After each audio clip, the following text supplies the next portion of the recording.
At the Art Center, we are developing the next generation in vitro models. They are called organs-on-chip. Organs-on-chip have the particularity to be able to mimic the cellular microenvironment very accurately. This allows the cells to remain functional as well as the tissue that are made of these cells. For more than 10 years, we have been collaborating with our clinical partners from the thoracic surgery and the pneumology department to focus on the lung and its diseases by developing lung-on-chips. The lung is a complex organ whose primary function is a gas exchange. The respiratory tract is divided in two large airways, which successively split into smaller airways to end up in the alveoli, where the gas exchange takes place. The alveoli are tiny air sacs, which consist of a very thin membrane that are populated with cells, some in contact with air and other in contact with blood. For Pauline's project, we collaborated with the Helmholtz Center for Infectious Diseases in Germany, the thoracic surgery and the pneumology departments at the Inselspitals. My work focused on the development of lung-on-chip that mimic the air-blood barrier, including the specific microenvironment. The first generation lung-on-chip uses thin polymeric membrane to support the cells. In sharp contrast, the second generation lung-on-chip that we developed during my PhD project use a biological membrane made of collagen and elastin, two molecules found in the lung.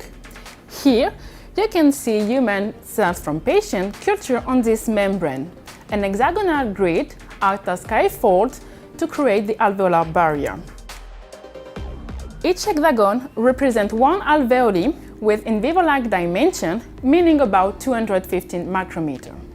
A small pressure applied at the bottom of the alveolar barrier enables the collagen elastin membrane to be stretched in 3 dimensions to mimic the breathing motion. This mechanical stress is known to importantly affect the cells and the function of the alveolar barrier. The beauty of this now improved lung-on-a-chip system is that we work with patient-derived cells. We obtain these cells from the OR or from a patient with disease. We sort them and we culture them on lung-on-a-chip. And the aim would be, in the sense of personalized medicine, to develop a treatment for this specific patient. Another key novelty of this second generation lung-on-a-chip is a very simple fabrication technique that is based on forces known to help mosquitoes walk on the water, surface tension. A drop of collagen and elastin is pipetted on an ultra-thin hexagonal grid, where it spreads and creates a membrane. Cells can then be seeded on the membrane, where they proliferate and create a barrier. The membrane can then be cyclically stretched. The applications for such membranes are very broad. From the better understanding of physiology and pathology of lung diseases to the development of drugs, new drugs and drug screening.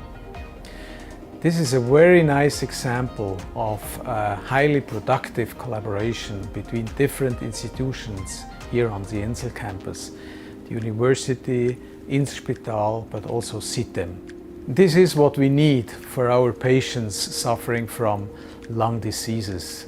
Innovative new products, improving diagnosis and treatment of those patients.